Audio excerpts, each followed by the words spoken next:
All right, you guys. Today we're going to talk about OS networking and distributed systems. We have Craig, who's going to be here. He was a former OS student, but also has a lot of industry experience. So he has a wealth of knowledge, and this is his third semester doing this. And I appreciate you teaching something that I'm like not super interested in. But yeah, give a warm applause to Craig. All right, thank you guys. It's I'll nice. be here grading, so. So you can't leave, unfortunately. No, it's nice to meet you guys. My name is Craig Yunkins.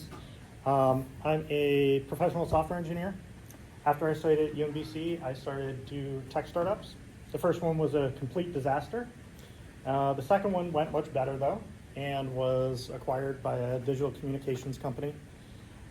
After that, I worked at Uber on self-driving cars early in the machine learning process. Now I'm at a small media company created by an alumni at UMBC. We make websites for Magic the Gathering, the card game. So very varied. Thank you, Professor Mironov, for having me today. I appreciate it. I'm happy to stick around and answer questions about work experience, anything like that. Feel free to stick around and talk with me. I'm friendly. Friend me on or add me on LinkedIn. Check out my blog. I got some nerdy stuff about DNS there. But today, we're going to be going over networking, the ins and outs of IP addresses, NATing, how things are routed on the internet. But we're also going to talk about some bigger topics like how we layer technologies together, how change can happen in the world or lack thereof. There's one really key fact that underpins all of distributed systems that we will talk about. And if we get to it, we'll talk about the OG distributed system, DNS. We have a lot to go through. I'm going to try to go through fairly quickly, but please interrupt me with any questions. If I lose you, even if it's just like, hey, I have no idea what you're talking about at this point, please interrupt and let me know. The slides and my speaking notes will be provided to you after, so just focus on listening and understanding. Provided to some of you, we ran out, is a physical copy of a tiny magazine from Julia Evans. She's got a great technical blog and provides some great resources. The magazine is really cute and describes how the ins and outs of DNS in case I don't get to it. I know that these networking concepts pretty fairly well, but I'm a human and I still make mistakes. If you find any, please let me know.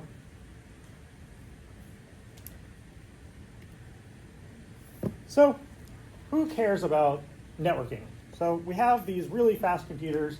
They can process billions of instructions per second, and by themselves, they are really cool and they can do so much math.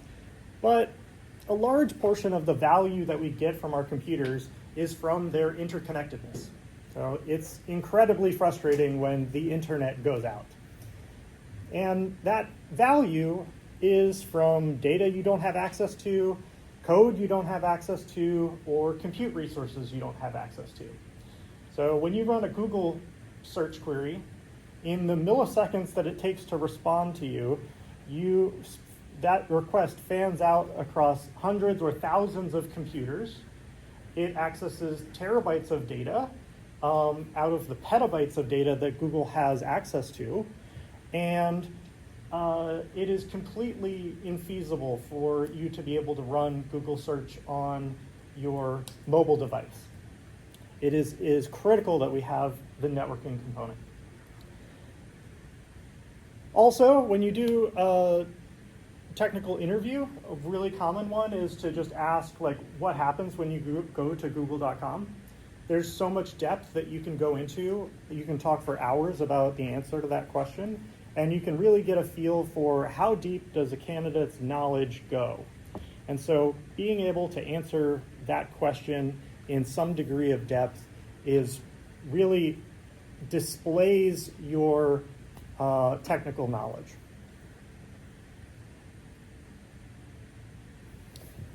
So let's go back to the 80s and we will begin to design the internet. So we'll begin with an analogy of the postal system we use to route mail all across.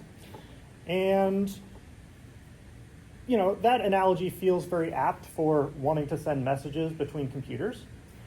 All analogies break down at some point, deviating from the things that they are trying to explain, but we'll stick with this one for a little while.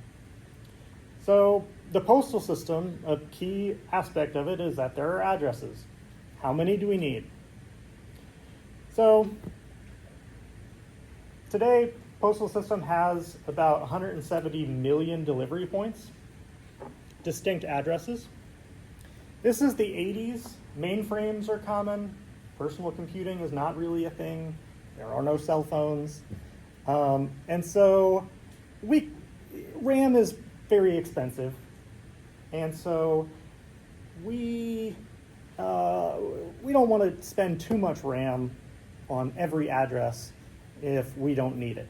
So, how does a billion sound? That's a lot. That's way more computers than we think could ever exist. Okay. We'll do more. We'll do 4 billion. That ought to be enough, I'm sure. So we're going to be designing the internet protocol, and we'll include these addresses. And so these will be IP addresses. There are other addresses, like MAC addresses, that serve different purposes and are a bit outside the scope of this lecture. Okay, 4 billion, sounds great. So we have some addresses. And here they are as they are today. We have a V4 address is probably the most common that you'll encounter today. It's 4 segments called octets, separated by dots. It's an octet because it's 8 bits each, 0 to 255, 8 times 4, 32 bits.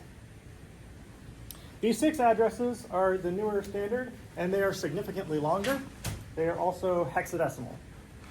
You can use the ipadder command on your Linux box to look up your local IP addresses. So here we have the pointer is pointing at the V4 address, and then slightly below that is the V6 address. Okay, so we have some addresses to communicate with other computers. What if we want to run multiple services on one machine? That seems very logical. We don't want to run just one server per machine. That seems very wasteful. So we're going to have a system for allowing us to run multiple services. So the analogy here is if you consider a large harbor where ships could dock at any number of multiple ports, that's the analogy. And so these logical endpoints we are going to call that are attached to programs, we're going to call them ports. And so these are designated with a 16-bit int, 0 to 65,000. And there are some common port numbers and their associated services listed over here. Ports can be allocated in a governing body to say, like, this is what normally runs on this port. And so what normally runs on 80 is HTTP, 22 SSH. Now, when you run your service, you can choose. You can run whatever, you can run your service on whatever port you would like to. And you can run your web server on port 22. Nothing preventing you from doing that, but for everyone's sanity, you should stick to the well-known and assigned port numbers. So when a connection is created, there are IP addresses on both sides, and there are ports on both sides. When you open the connection as a client, you'll probably use one of the well-known port numbers, like one of these, as the destination address, or the destination port, rather. You are creating a connection to port 80. But as I said, there's a port on your side as well, and that's what's called an ephemeral port. And so that source port will be assigned to you by the kernel, and it's important for the for tuple that makes up that connection, IPs on both sides and ports on both sides, for tuple. But that source port is assigned to you. You don't usually choose it. It won't be one of the common named port numbers.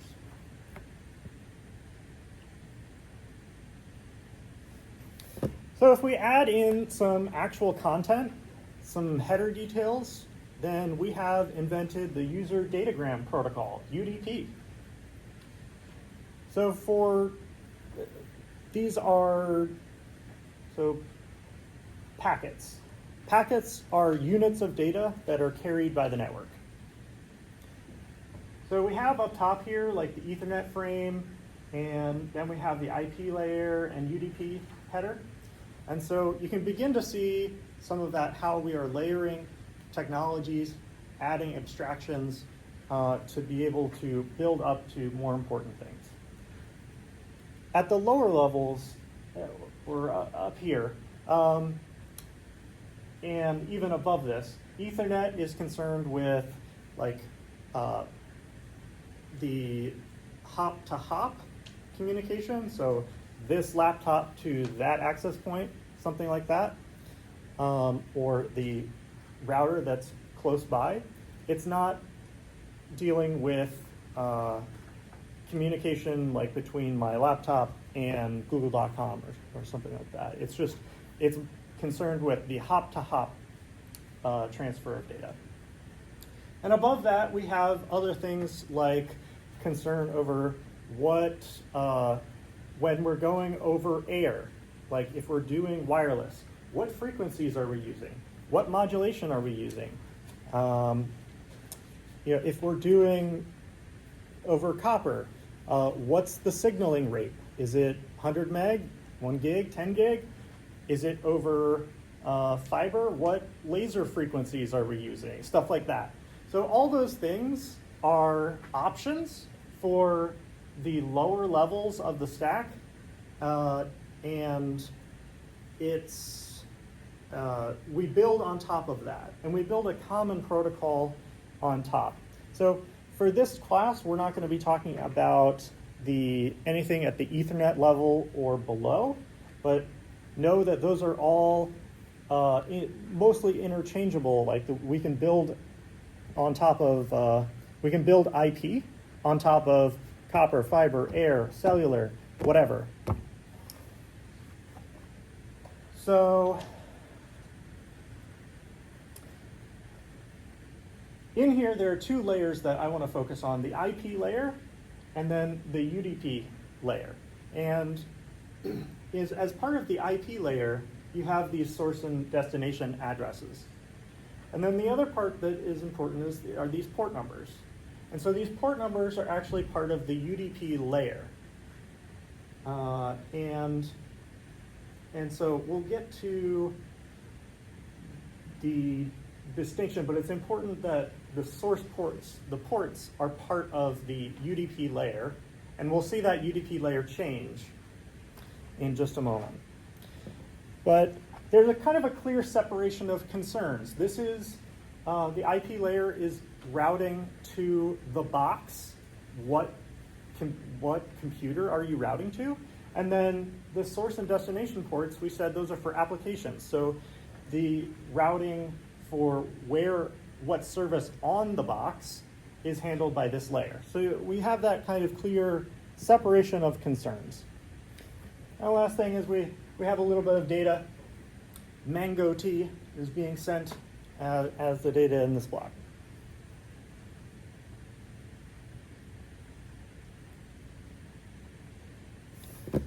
So transport protocols are what are layered on top of the internet protocol. And we've just kind of gotten a peek at UDP. It's a very simple one, and then we'll also look at TCP. So these transport protocols may provide connections, reliability flow control, ports, multiplexing, all this stuff, but they don't have to. So the first one that we've already kind of explored is UDP. So this is kind of a bare bones layer on top of the internet protocol where you add ports and data, and that's just about it. There's very little logic that goes on with this protocol. So the protocol is not just what goes over the wire, which is this image over here. This is what goes over the wire. It is also what algorithm is run to manage that data. And in the case of UDP, there's very little algorithm. It just sends the data, it's fire and forget, sends the data, and there's no guarantee of delivery at the lower levels of protocol, at Ethernet and physical layers. They say, nope, we can't guarantee that things will be delivered. That might be responsibility of higher layers. And in the case of UDP, they don't do anything with it either. And so when you send packets with UDP, they can become lost and they're just gone. So there's no notion of a connection, there's no setup, there's no teardown, there's not even packet ordering. So when you send UDP packets, they might arrive in some different order at the receiver than in the order in which you sent them. So UDP packets are also called datagrams, and you access them with the sock dgram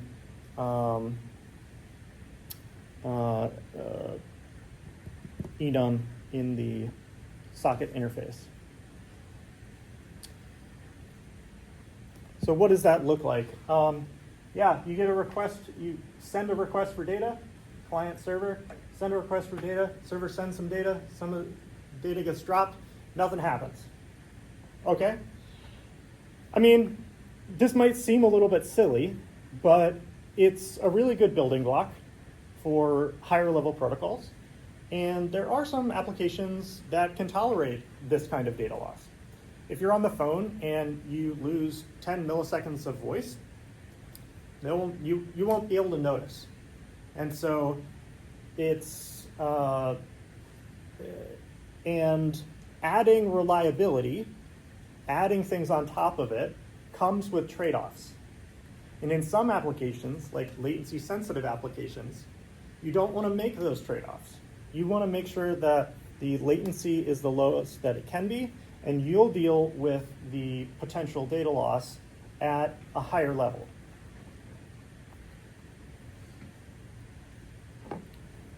What questions do you guys have?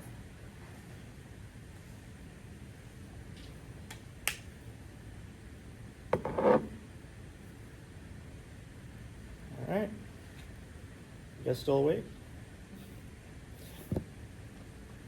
So we may not want to make that trade-off for having no reliability in our transmission protocol. And so for that, the go-to option is TCP. So it's an alternative transport protocol to UDP, and it has a lot more features. Like UDP, it has data and port numbers, but it also adds connections. They're initiated with like a three-way handshake, and it provides an in-order, uninterrupted byte stream across an unreliable network. So this is where we bring that bit of reliability into it. And how we do that is when a host sends a packet, the receiver must send an acknowledgement packet, an ACK. If the ACK is not received, and when a timer expires, then the sender will resend the packet. So I say, Mango tea. I don't hear anything back. Mango tea. Until someone says ACK. Or the destination says ACK. So sequence numbers are added in the TCP header, and that allows the receiver to put packets back in order if they arrived out of order. So this like deduplication, the reordering, and the acknowledgements are all done in the kernel. So let's see what that looks like. So we have, again, our client and server. We request some data. We send some back, or there's an ACK for the data request. And along with the data, we send an ACK for the data that we got. And it tries to send, the server tries to send more data in 127, but it gets dropped. And so there's a timer that expires, and then the server resends 127, and this time it gets an acknowledgement. Great. Okay, so this time the server sends the data in 128, and the ACK, the client gets it, it sends an ACK, and the ACK gets lost. And so the same thing happens. The timer expires, the server resends the data, and then the ACK happens, and we're good. So it basically tries again until it succeeds. Okay, this is really good. And some people will say that TCP is reliable, but the use of this is confusing. Compared to UDP, TCP is far more reliable. You don't have to worry about duplicated, miss, or out of order packets. But if I unplug the network cable and it doesn't have wireless, is TCP going to be reliable? No. No amount of algorithm is going to fix when I unplug the network cable. And there are so many other issues that can appear as networking issues. When there are very large buffers in networking devices or servers, the packets can be delayed for a significant amount of time. Garbage collection pauses can do something called stop the world, where in that language, like you stop all actions to do the garbage collection. There's been bugs in network interface controllers, NICs, that cause them to lock up when they receive certain malformed packets. There's routing issues that cause network partitions. There's all sorts of issues. And so no networking is 100% reliable. And this fact is key to the design of distributed systems. So much of distributed systems is concerned with this idea of what happens if the network doesn't work. What do we do in this situation that we hope never happens, but realistically, it will at some point. And even if it's just for a short amount of time, it's like you have to be concerned in the design of your system. What happens if we have a network partition for 100 milliseconds? Are we going to lose data? Are we going to overwrite something? Are we going to give the client bad data? What guarantees are we giving? It's unfortunate that the network is not reliable, and when you design distributed systems that are real production grade distributed systems, you have to be concerned with what happens when the network doesn't work.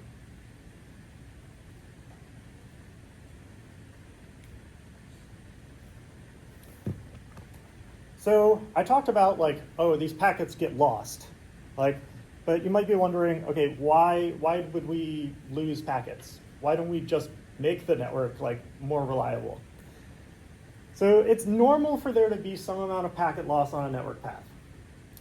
When a networking device is saturated and a new packet comes in, it will be dropped. So what is saturation? There's more data coming into the device than can be sent immediately.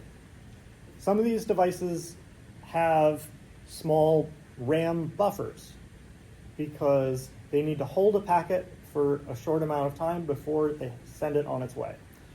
And if more things go into that buffer and the buffer gets full, this little device with a megabyte of RAM has no choice but to just drop your packet. So in TCP, the packet loss signals for the sender to slow down because they're not getting the acknowledgments back. So if I describe this and I'm like, okay, sometimes the buffer gets full and we drop packets.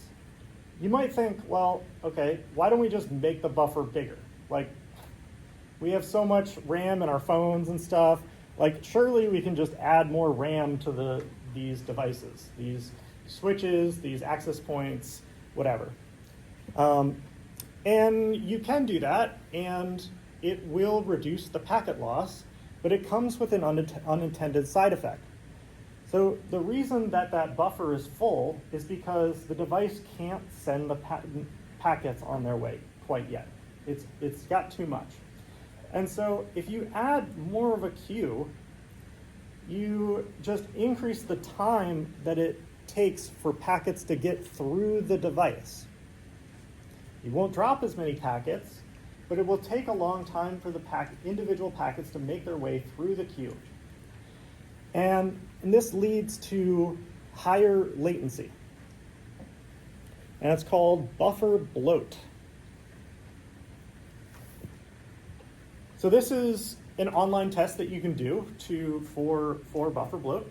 So let's say if you are playing your FPS game or something and it has something that's latency sensitive, or you're on a call with on Discord, and your little brother starts downloading a game on Steam, it entirely saturates the network connection, and your ping goes up in your game, or your voice might get garbled. This doesn't happen on every network, but it does happen on some. So what is happening in that situation is that the buffers are getting full, and there's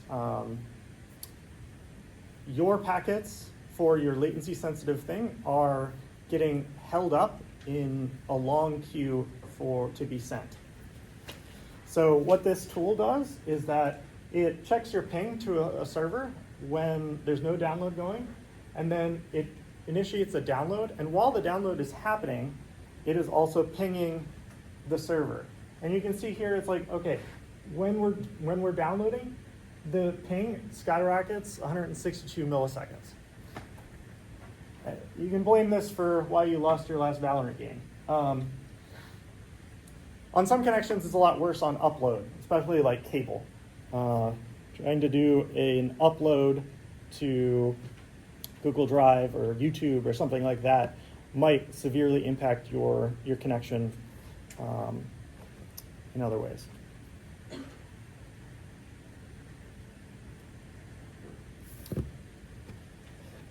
So we now have this nice bi-directional, in-order, uninterrupted byte stream provided by TCP. And on top of that, we're going to build a little text protocol called HTTP, Hypertext Transport Protocol, or Transfer Protocol. And that's what's used to transfer HTML and images and video. And it's really pretty simple. So over here on the right, we have NC is what's called Netcat. It's the Swiss Army knife of networking utilities. And it's opening a TCP connection to example.com on port 80. This bit over here, just a TCP connection. And we'll see in a slide about some C code that's very similar. This just opens the TCP connection. And then we build a string using printf. And we pipe it into the TCP connection. So we say get /, that's our request. We have what version of HTTP we're running and the host. We got to identify which host on the box that we are connecting to. And that's the entire request. That's a real valid HTTP request. And then we get back, we start getting back a 200 OK. That means that the request was processed successfully. Here's the response. And we get some headers, and then we get some HTML. That's all there is. HTTP gets way more complicated. There's tons of different headers, and they have very complex interactions. There's now HTTP 2 and 3. But these are the basics.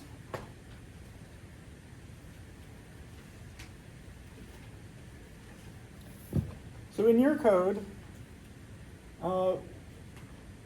you will use something like this to open sockets. So this is this is an example code that's doing something very similar to what was happening in the previous slide with Netcat. All it does is it opens a connection to localhost 5566, and then it sends a message and reads the message and prints it. So let's see, we say sock stream means that it's a TCP connection. We're using the internet. We set the address. We set the port number. We call connect. We allocate a buffer to send the message. We allocate a buffer to read the message, and then we print it.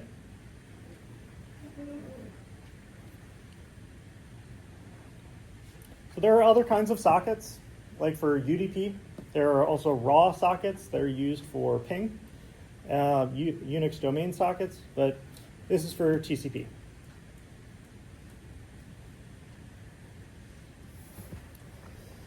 Really like this quote from Dijkstra.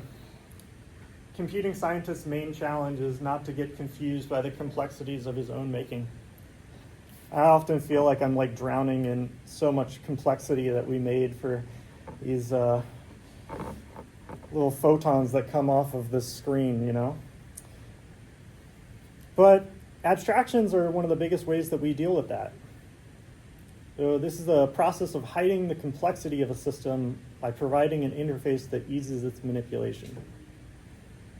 And this is just like how we build bigger and better things. Like we talk about the IP layer here, and we trust that the lower levels, the levels concerned with signaling of copper, of the frequencies, we have that figured out, and we provide a guarantee to the upper layer, and we say, like, yeah, it doesn't really matter whether you're on copper or fiber or air.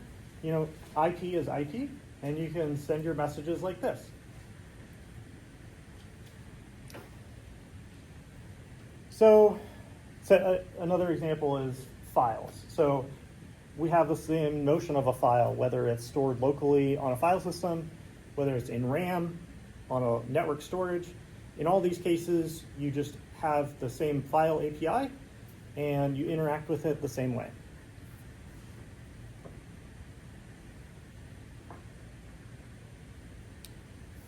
So many applications go right on top of TCP without any additional layers.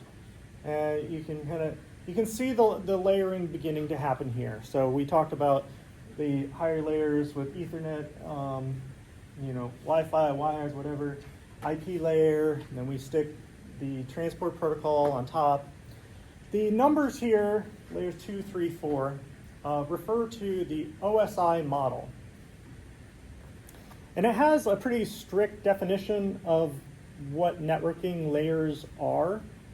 And as we'll see, it kind of breaks down. So the new standard for HTTP 3 is using a protocol called QUIC. And QUIC is a transport protocol, considered a transport protocol, but it also builds off of UDP. So that's a little bit strange because it's within the same layer, right? Layer 4 building on top of layer 4. HTTP 2 can go off over TCP, but sometimes it goes over TLS. TLS is like sometimes considered like layer 5, but it's a little weird at that for that category.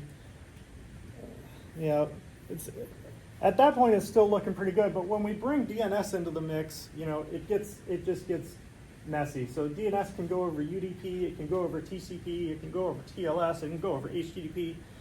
So like this notion of strict layering, which layer is this protocol on? It breaks down a bit, and so I would argue that that's a bit of an outdated model to describe things as strict layer numbers.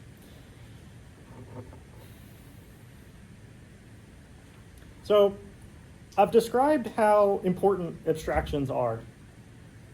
And I've said that, when you have these when you implement on top of something, you don't need to necessarily be as concerned about the layers that are below it. It doesn't matter if we're on copper fiber air. Does that mean that you can just ignore those details? Can you safely ignore them? From the way I've been talking, you might say, yeah, it sure sounds like it. You can just, doesn't matter. Well, there is one guy that I know who would disagree with that. You may not know his name, Joel Spolsky, but I'm sure you know his creation, Stack Overflow. So Spolsky would argue that TCP, like all non-trivial abstractions, is leaky, in that the details from lower levels creep in, leak in.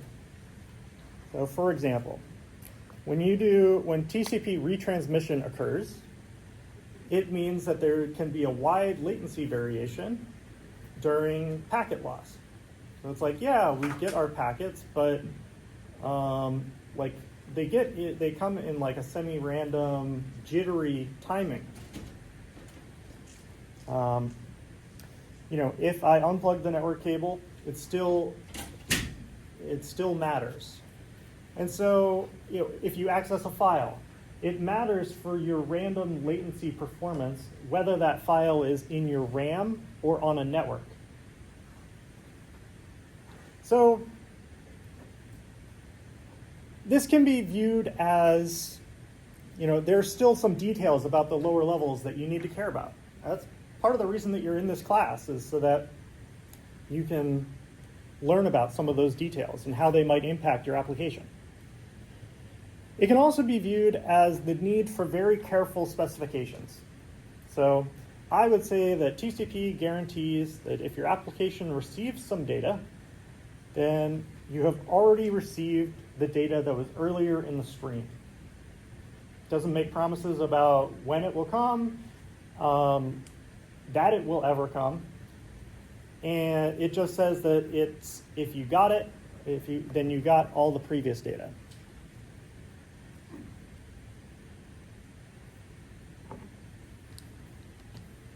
Questions?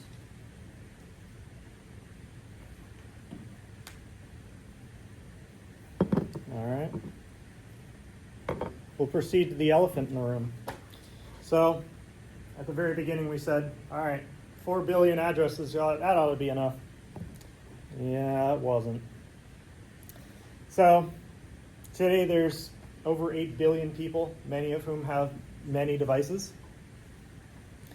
And there's 20 plus billion devices that are connected to the internet. But most of the internet still operates on 32-bit addresses. So how on earth does that work? So in the 90s, we saw that this problem was happening. The explosion of the internet, we could see it, and there were two solutions that were provided. One was NAT, Network Address Translation, and one was IPv6. So we'll talk about NAT first.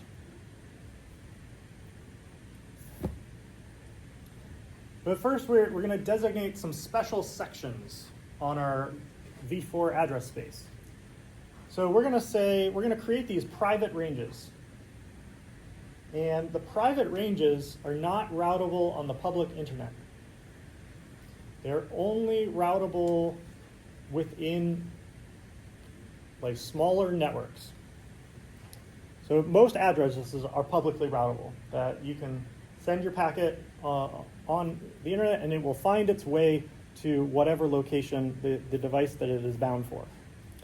But for these addresses, we say, nope, if you get a packet on the public internet for one of these addresses, just drop it. There's nothing we can do. We're not going to route it. And what that allows us to do is have many sub-networks in my home, in your home, here at campus, that use these private IP address spaces to do local communication. And then we'll see how we use a different address to communicate with the broader public internet.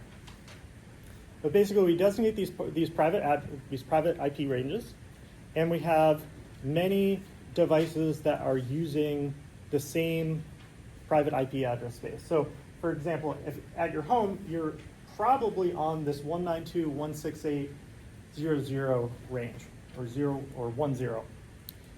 And so that's the same for my house and your house and their house. In the design of the internet, the idea was globally routable end-to-end connectivity. Each device gets an IP address, and you can communicate with whatever other device using that IP address. But now, with NAT, we bring in, with these private IP addresses, we break that. And so we'll get to how we manage this feat in just a moment. But first, how do we get an address? I've kind of been assuming, that we just have these addresses, we have it assigned. But there's a process for getting the addresses. It's usually done with Dynamic Host Configuration Protocol, DHCP. Some servers are configured with like a static IP address, but for the most part, people use DHCP. When I come here, when I go home, my laptop connects to the network, and it sends out a discovery request, and then a DHCP offer comes back from the router, and it says, here is the IP that I am assigning to you. And that IP is a private IP. It's in one of the ranges that we just described. So your router decides, it's kind of, the router's domain is like these private IP addresses, and it hands them out, and it handles everything inside the network. And then outside the network, well, it also needs a real public IP address. And so it does the same process, DHCP, it does the same process with the ISP. So your router will go and say, hey, what IP address should I have? And it will get assigned a public IP address from your ISP. And so your home routers have two IP addresses, a private one for the LAN, the local area network, and a public one for the WAN, the wide area network, the interface that goes out to the internet. And here's a picture of that. So we have 3 devices here on 3 different networks, and they all have the same IP address. The router all has the same internal IP address, 1.1, but they all have different public IP addresses on the WAN interface. So this is all extra complexity to deal with running out of v4 addresses. All right, so we've said that we have multiple devices that will have the same private IP address. How does this work? How do we even send packets then? If I send it out from my machine, how does the response know where to come back to? So the answer to how this happens is network address translation, or NAT. This is the job of the router, and it takes the private IP and the source IP, and it maps it onto the router's public IP and a newly chosen router port. So keep in mind, these are all separate port spaces as well. So this has 0 to 65,000. This has 0 to 65,000. So these all have like random source ports. And so the packet comes in. For some reason, this person wants to visit yahoo.com. So the packet comes into the router and looks like this. The source address has 192.168.100.3. And that's the private address that's within that network. And the source port is 3855. Destination is this public IP address of yahoo.com and port 80. So the router comes in and it looks at its NAT table. This is just a mapping table. And so if it doesn't have this in it already, it will insert a new entry.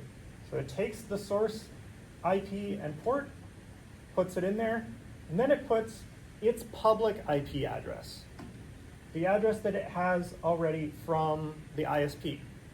And it checks its own ports. It looks, okay, let me look at my own port allocation, and it chooses a new source port, 6282. And then what it does is it rewrites the packet. It overwrites and edits the packet that it received and changes the source address to be its public IP address and the source port that it allocated here in the table.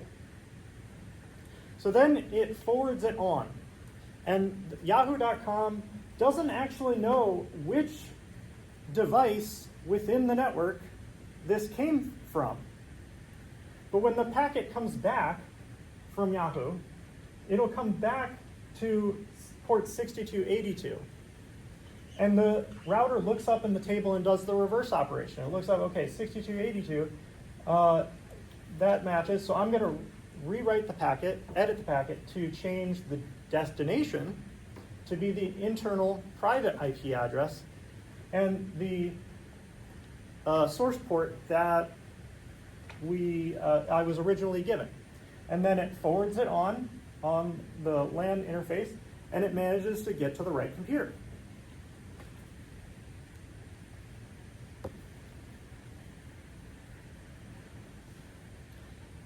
So oftentimes it's not the private IP address that we care about.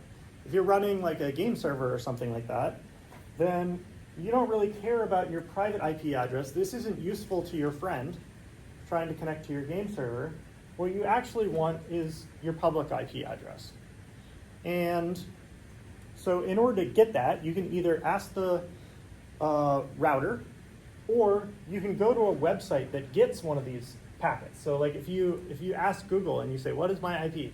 It's going to look at the packet that it received. It can't tell you what your private IP address is, but it can tell you what your public one is. Yes?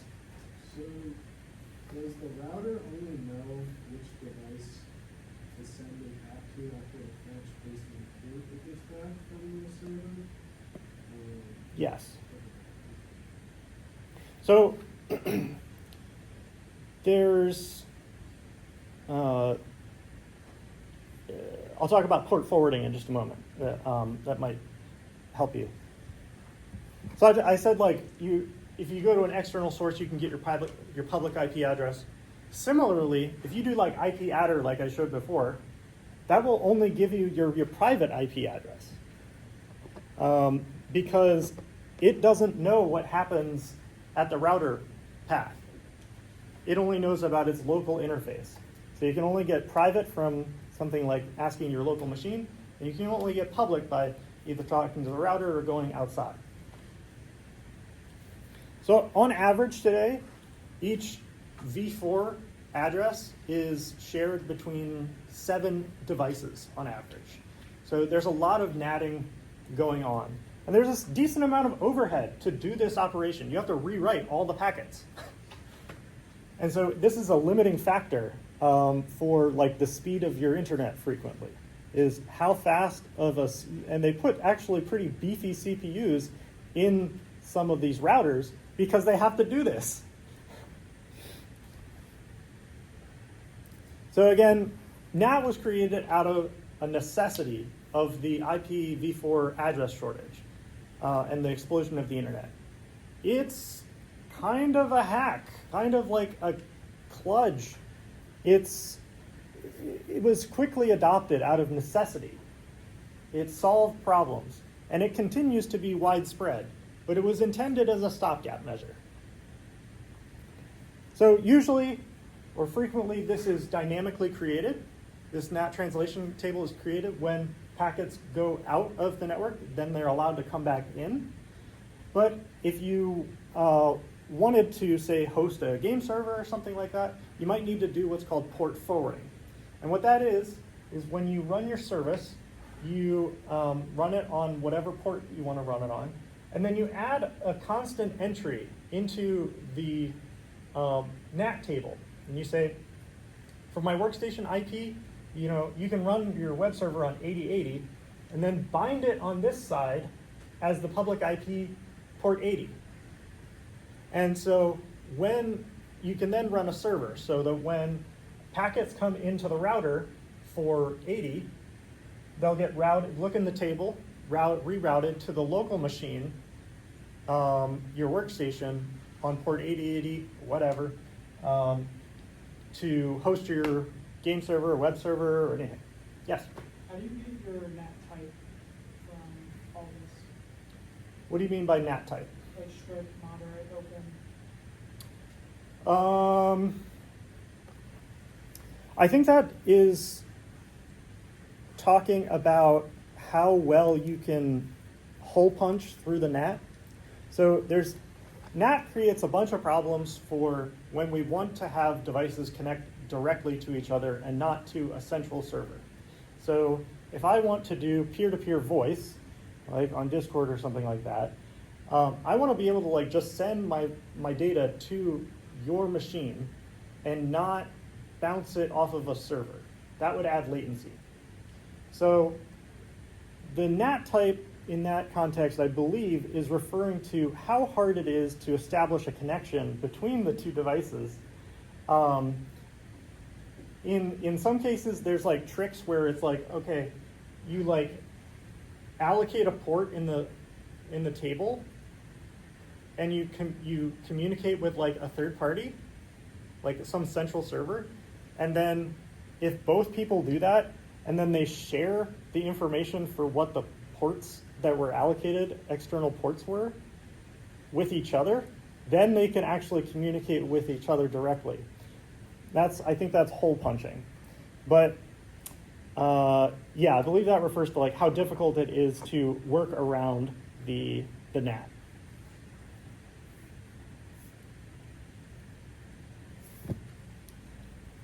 So as I said, I've described how the internet works for most of the internet works today. But this mess with NAT and private addresses, it wasn't part of the plan. The plan was everyone got a uniquely routable public IP address, and there would be end-to-end connectivity. So NAT was one solution. The other solution was IPv6. It's published in '98, 25 years ago. So v4 has 32 bits, v6 has 128 bits, more than the number of atoms in the universe.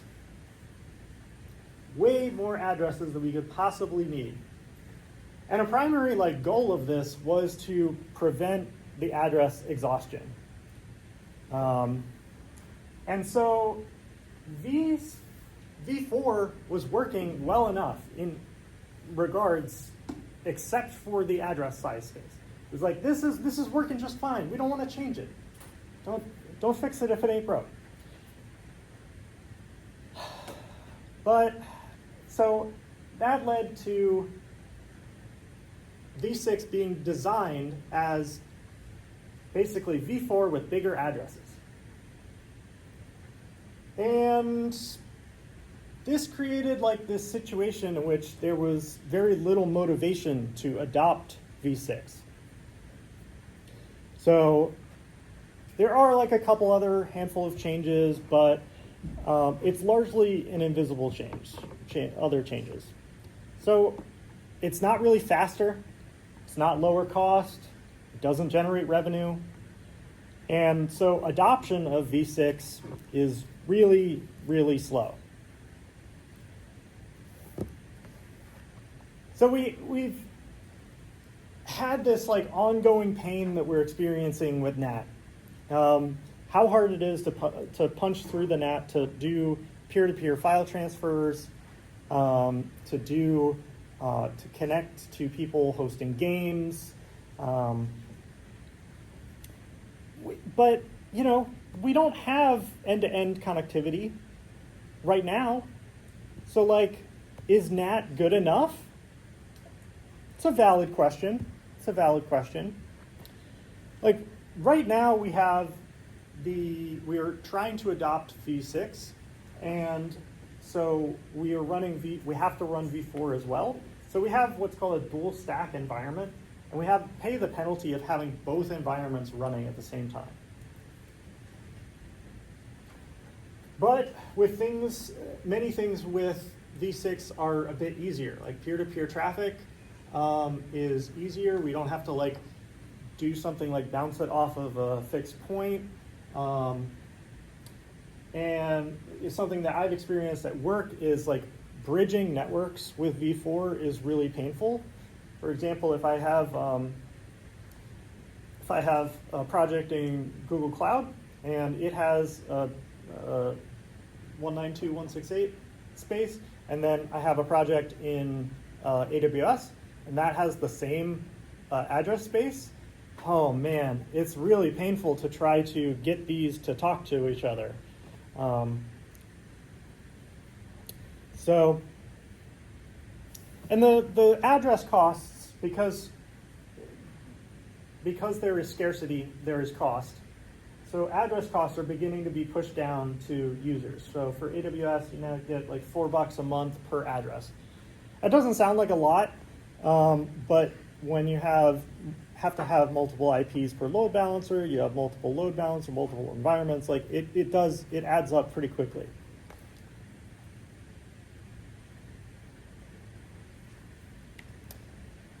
So I want to take a little detour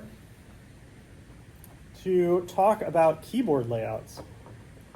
So sitting in front of you is a keyboard that probably looks very similar to this. It's the QWERTY layout. And if you learned how to type properly, you rest your hands on the home row here and on the middle row.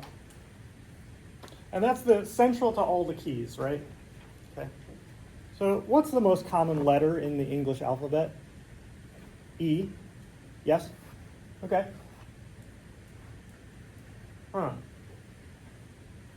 Not on the home row where you rest your fingers. Okay. What's next? T. Okay. Also on the left hand. Next up are the vowels. So this keyboard layout is far from optimal. And there are better options. There are other layouts out there. They have the potential for faster typing speed, reduced repetitive strain injury, and yet almost no one uses them. Why? When you learn to type, you probably just got this keyboard. It's just what everyone types on. It's got the letters printed on it, of course. It's just what everyone types on. So I tell you this now, and you learn, oh, there are better keyboard layouts out there. So you have a decision. You've typed on QWERTY for many years. It would take you months, as it did me, to learn a new keyboard layout. You will have to deal with the keys being printed wrong on your keyboard. And it's just a really high barrier to switching to a new layout. And I think for most people, the benefits of an alternative keyboard layout don't outweigh the deep entrenchment or inertia that QWERTY has. So we've settled into this suboptimal solution. There is deep wisdom here about how change happens in the world. If you do a startup and your product is 20% better than the current best, but your competitor is deeply entrenched. It's in the common lexicon, like Uber or Google. If they have a large user base already, you're unlikely to succeed with your better product. We've seen this many times with like social networks. So Google Plus was a phenomenal failure. Huge challenge to Facebook, and didn't succeed. Unless you're Microsoft and you can push your search engine through your operating system, good luck challenging Google with a new search engine. It's really tough. So understanding the motivations and the behaviors of individuals is key to understanding the adoption of standards and systems. IPv6 is mostly just v4 with bigger addresses. It's better, and it avoids this distributed pain, but it might not be better enough.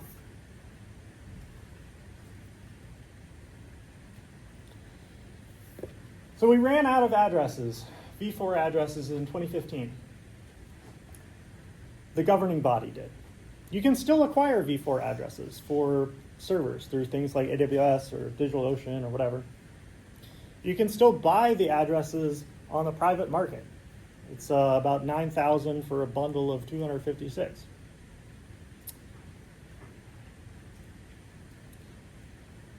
The fact that v6 is mostly just v4 with bigger addresses, and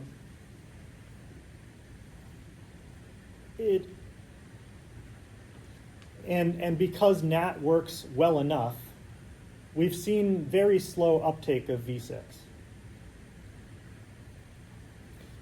Separately, like, it's incredibly difficult to get many groups of people to do anything in coordination.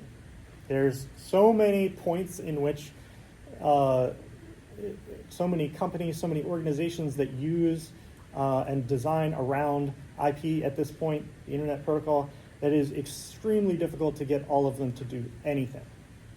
So, it's less true now, but when this was first beginning, the questions were like, well, what point is there in developing application support for v6 services if no host had integrated v6 into the networking stack? What was the point in adding v6 to the networking stack if no ISP supported v6? What was the point in v6, ISPs deploying v6 if no applications and no networking or no stacks supported it? So for a long time, very little happened. This is where we're at right now. We're at about 40% of samples of internet traffic is going over v6. So we don't really know what the rest of this graph will look like. Will it be exponential due to momentum? Will it be asymptotic due to like lagging organizations, or maybe somewhere in the middle?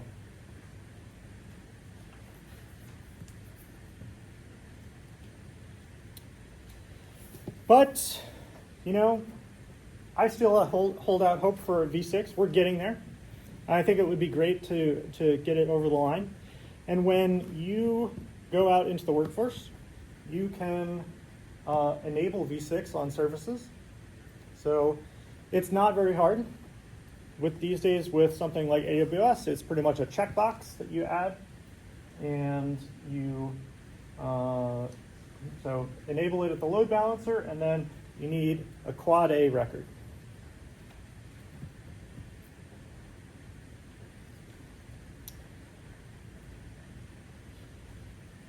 I have another comic by Julia Evans. Isn't it so cute? And that is all about networking. It is included in the presentation that will be sent to you afterwards. Yeah, so you can take a look at that at your leisure. What questions do you guys have about networking? I'm not quite done. But what questions do you have about networking? Yeah. So what would you think would be like a necessary, like big enough push for V6 to be more mainstream than before? So, I mean, we can't change the protocol at this point. We can't add a carrot. I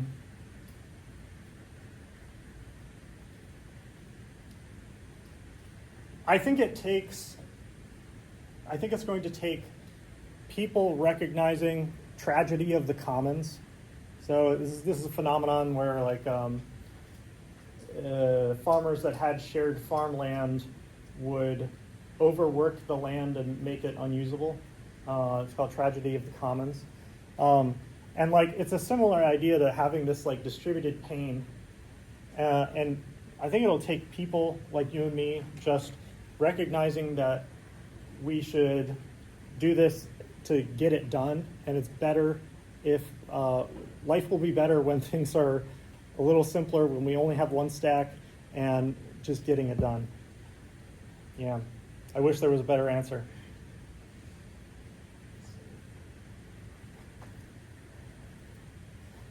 So I have some slides in here about DNS, but unfortunately I don't think I have time to go through them. So I'm going to jump to my parting thoughts, but I hope you take a look at the slides about DNS. I think DNS is really interesting. And it's very interesting that like for most of our usage of DNS, it's completely unencrypted and not validated.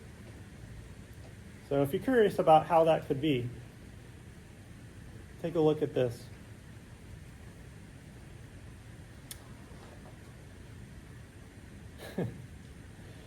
So I have a few parting words to dispense while I have your attention. You'll find that when you enter the workforce that it's really easy to get on what I'll call the consumerist hamster wheel. You buy a new computer, you get a new car, you work hard for that promotion. And, you know, especially if you get a mortgage, move into a nicer place, and you become like trapped in lifestyle creep. You might like end up working a job that you don't like. So be aware of this and head it off early.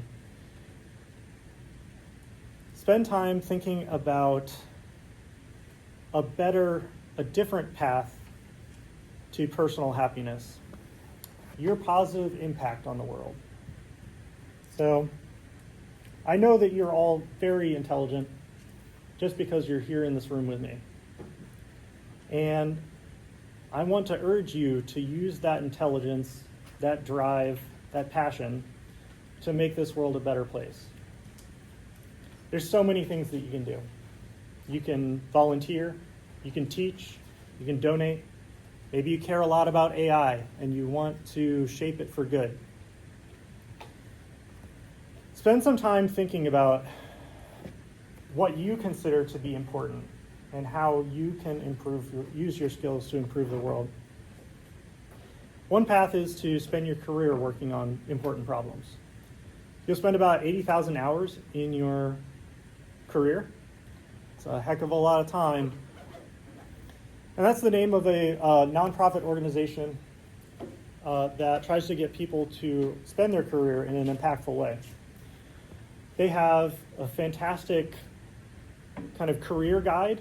They talk about the impact of working on different problems, things that they're concerned about, AI, climate change, nuclear war. These are all things that you have the potential to impact positively through your career. Another path is it doesn't require you to do any particular kind of work. So with an average software engineering salary and donating 10% to the right efforts, a strategy called earning to give, over your lifetime, you could save over 40 people's lives. Yeah, I listed off some accomplishments in the beginning. It might surprise you that I lost years of my life to soul-crushing depression. Tons of therapy, tons of medication. It was extremely difficult. There were many things that helped me, but making service to others a major part of my life was definitely one of them. That's all I have for you guys. Thank you so much. I'll stick around if you have any questions or you want to chat. I'd be happy to talk to you. Yeah, thank you guys.